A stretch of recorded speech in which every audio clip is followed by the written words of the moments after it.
Yo, welcome Flyffers to another patch rundown video.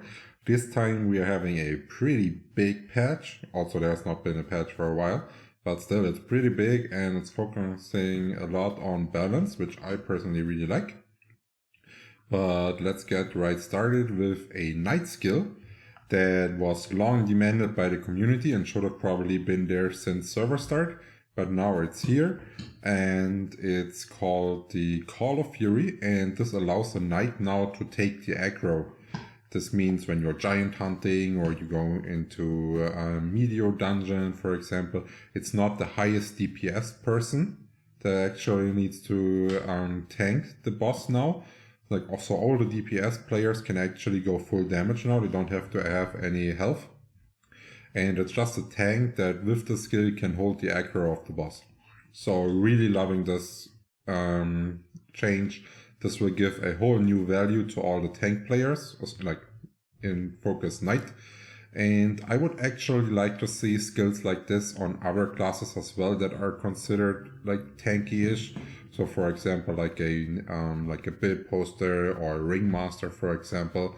Just as long as they're not having any effect in PvP, I think it's no harm to give skills like this to different classes as well, to allow the people that enjoy playing tank classes to have a bigger variety to choose from.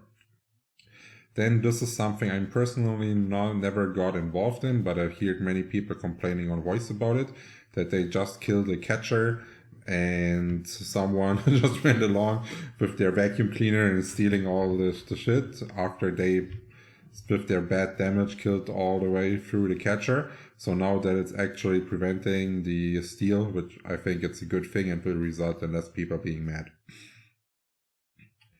They increased the drop rate of the Ribbonum item Decane, which is used to do one of the quests that you need to complete to go into the meteor room. So I think those quests should not take long, and this change is drastically needed. This change came a bit too late, because when the new update released and I wanted to buy a Plinkling of Asria, I was like, wait, did they really design it that way that you have to fly to Asria to buy a Plinkling to Asria? And they did. So I'm happy that now the people that are new to going to Asria don't have to fly over the big journey here. Monsters spawned by harvesting will despawn after 1 minute if they are not attacked. I personally don't like it. Like, I know why they're doing it, but I don't like this fact at all. Because when I was leveling in Asria, there were a lot of low-level people that had been flying around. And I always have the weapon increased damage stone on my yo-yo, so I cannot like kill a monster, go into my harvesting craft, collect something, and then continue. But there were so many low-level players that were not able to kill the monsters, so I was basically leveling there and able to kill the monsters they were doing. And this way, yeah, I got a whole bunch of exoberries for almost no effort, so I don't like this change, but I get why they are doing it. Slightly increased the selling price of refined Asria armor pieces. Yeah, decent change. The more money you're funneling in, the better at the moment, because the current F-coin rate is pretty terrible, and many cashers I've been talking about, they are at the moment not eager to cash because the value, it's not like the rate, it's the value you're getting from in regards to the amount of penya you need to be upgrading your pets. So the gap is way too big, which made a lot of people even quit at the moment or like stop investing. And this one right here is pretty similar. It's just funneling more penya into the game. Party and grid threats will now only teleport players who are within a 100 meter radius around the leader to prevent unexpected participants. As this is really good for Clockworks, where you would accidentally port in shop characters and such, I don't really like this change for Mine and Red Meteor for obvious reasons that you now have to walk way longer and can't just send in a porter. Added scroll of amplification 61 to 80. I hope you all remembered at the start of the server when I said those 1 through 60 amps, or like 121 to 40 and 41 to 60, are not going to be the last ones. That I said, I'm pretty sure they're going to use those kind of amps to slowly introduce better catch-up mechanics where they can cash out on the players. And here they're starting their merge there. And I'm pretty sure that there will be more amps like this continuing, and we will have more stackable amps to bypass the early game to get into the late game faster as the game progresses. Then something for the mobile players, the follow around. I think really good because it's complicated to do it otherwise. And following is a key feature that you need, especially for setting like P levels, time servers, whatever. Yeah, and then again, a translation update, which I don't really care because I only play it in English. So now let's come to the balancing part. There's been some good changes, some changes that are almost unnoticeable, and I don't know why they put the effort in, but let's see. Increased Ringmaster's HP scaling by 5% and defense scaling by 10%, since they would really struggle with AoE and using their skills to their full potential. I personally don't like the way this is formulated, because this is solely looking at a PvE aspect, and if balance is made, it should always be divided into PvE and PvP. And this to me sounds like the only thing they considered was PvE. They didn't think of PvP, and if they did think of PvE, they didn't inform the community about their decision making, which I personally do not like.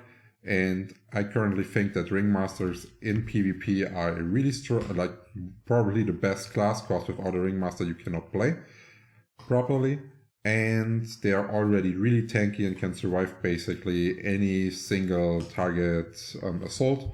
So you actually need to teamwork together, well-geared and high-level Ringmaster down. So they didn't need any of those changes in PvP aspects. This one right here, I think, is really well done. Because the Merkaba damage was pretty low in comparison, and it felt kind of unrewarding to go full int as an AoE Ringmaster with really good gear. And now with the higher int scaling, it's a little bit more rewarding. The increase of the Moonbeam damage by 25%. I personally think this skill is almost unused. And the only reasons where it's actually used a lot at the moment is in like Meteor, whatever. It's also not finding a lot of use in PvP. So interesting to see if this actually changes the use of it. Then the next part is the decreased hit of Penya base damage by 25%, but increased the scaling by 30%. I get what they want to do with it.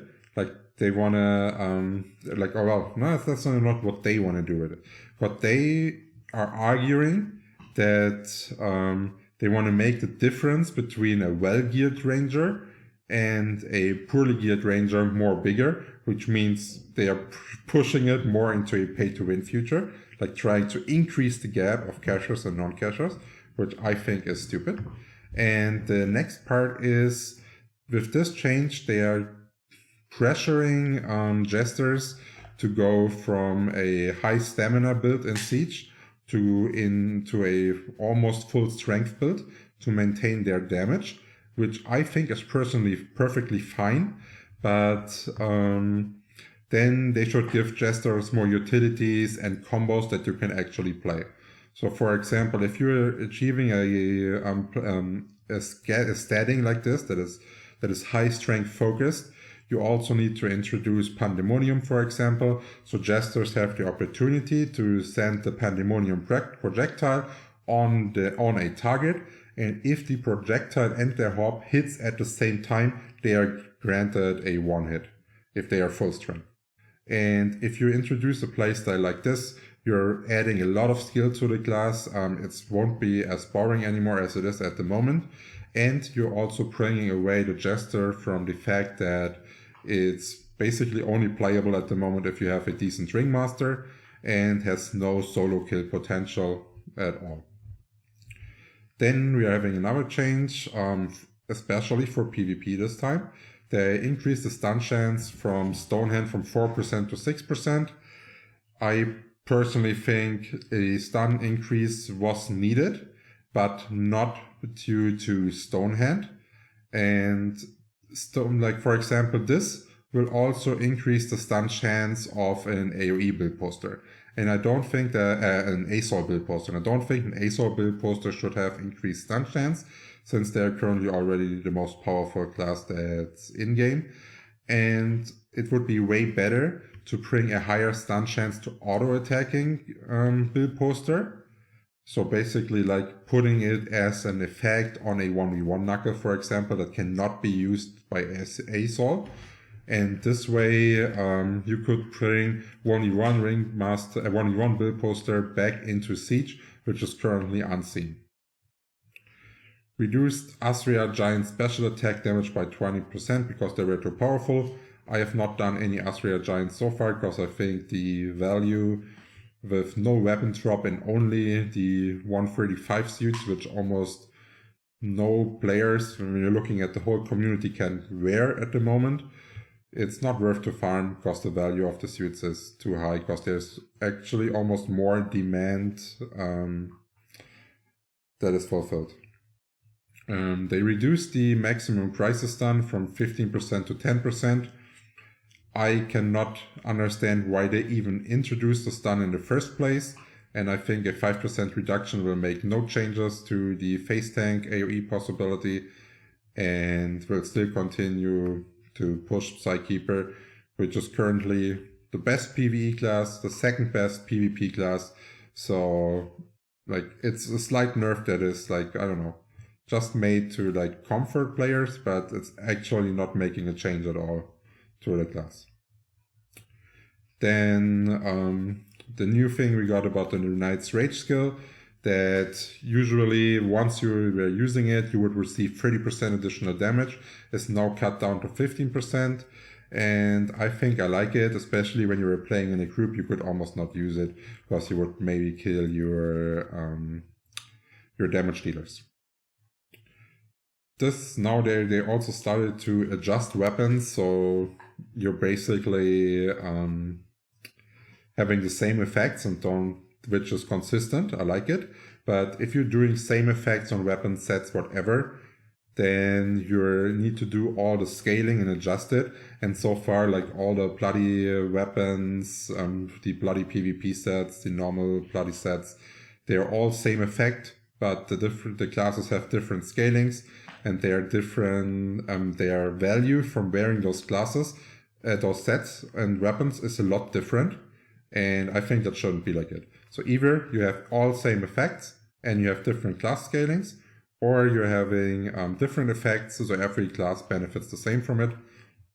And yeah, pretty sad about this change here, because like some people gonna be really pissed because the 15% block, or what was for example like on the two-handed sword, where all was also block instead of incoming damage, and incoming damage is like 20 times better than the block. And people were selling those weapons really cheap because no one wanted them, and now basically those weapons have a lot of worth back just by this change, which I think was expected to be stupid in the first place, and now changing it will make people even more mad. So I don't know, like they should try to theory craft their I don't know, like when they're doing like big patches or like content updates, they should probably start inviting like, I don't know, like the top guild leaders from all the different regions to give feedback on their patch prior to posting, is to like not have stupid things like this. And then yeah, I was surprised that we are having an adjustment here for all the things, but I don't know, like to be honest, those adjustments are so minor, they're almost not noticeable, so it's not really worth mentioning it. Fix the red mid-unicar attacks not working when we're taking a look at a couple of the bugs that are in there. I think it's a bit harder now to do, and because it's not as easy anymore as to dodge. I thought at first that they were doing it slowly more on purpose, so it's like easier to dodge for people, for example, that don't have fast walk or don't want to use speed ramps.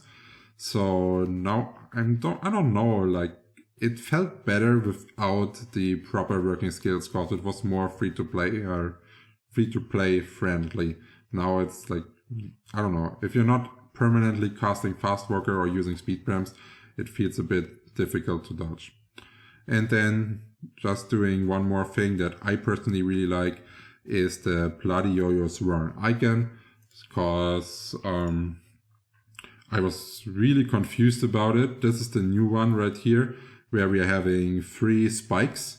And here on the Bloody Obsidian one, we're also having 3 spikes. And as you can see right here, we are having 3 spikes. If we're scrolling onto the character, we can see we're having 3 spikes. And for some reason, the old icon was having 4 spikes. So no idea how that happened, but I really liked the change because it felt pretty weird if it was on the bar and it didn't look like the real thing. Yeah, well, I hope you liked it and you're staying tuned and subscribe for the next patch rundown. And tomorrow we will also be releasing a new analytics video about the upcoming event, or like the now started event. And we will explain you exactly which rewards you should go to in the rock, paper, scissors event and which rewards you may want to skip due to like due to bad statistics. So stay tuned, guys.